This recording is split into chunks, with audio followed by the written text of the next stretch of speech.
اعوذ باللہ من الشیطان الرجیم بسم اللہ الرحمن الرحیم یا ایہا الرسول بلغ ما انزل الیک من ربک صدق اللہ العظیم۔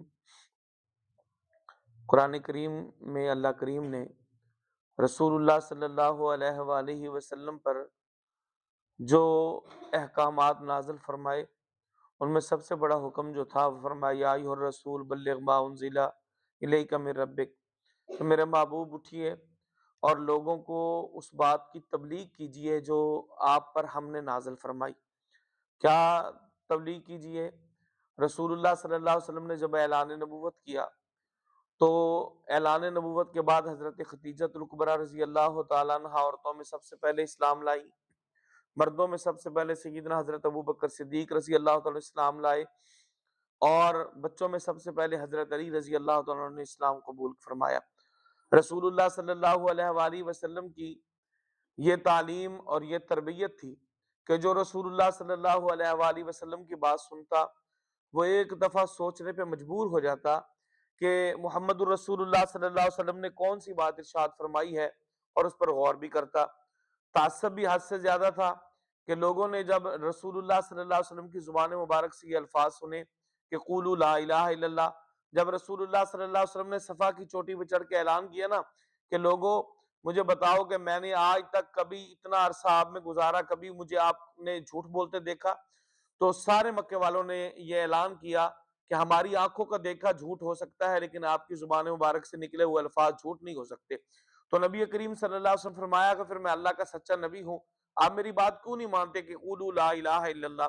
جب لوگوں نے لا الہ الا اللہ سنا تو سب سے پہلا پتھر مارنے والا آپ کا سگا چچا ابو لہب تھا۔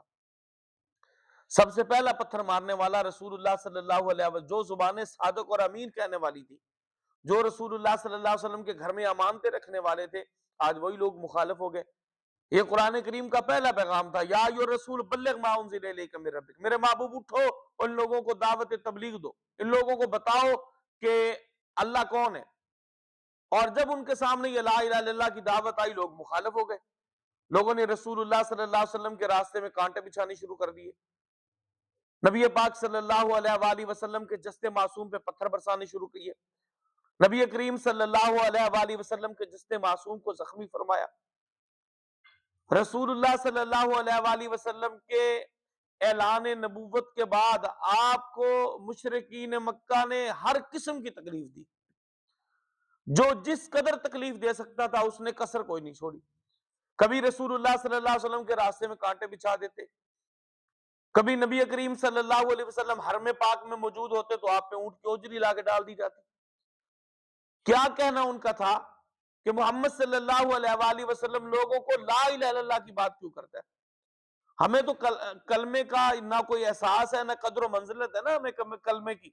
اگر کوئی آپ کی یا میرے سامنے کوئی دعوت تبلیغ کی بات کرتا ہے نا، لوگ کہتے ہیں یار کافروں کو تبلیغ کرو، ہم تو مسلمان ہیں۔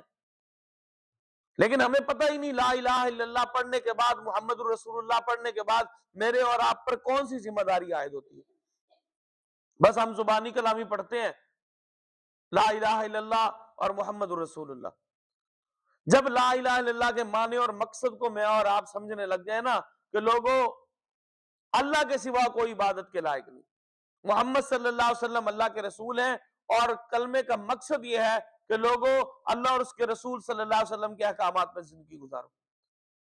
کلمہ اتنی محنتوں سے، اتنی قربانیوں سے مجھ تک آپ تک پہنچا، لیکن ہمیں احساس کوئی نہیں، ہمیں قدر کوئی نہیں، ہمیں پتہ کوئی نہیں، کیونکہ ہمارا لگا کچھ نہیں، ہمارا کچھ نہیں لگا دین پر، اسلام پہ، کلمے پہ کچھ نہیں لگا۔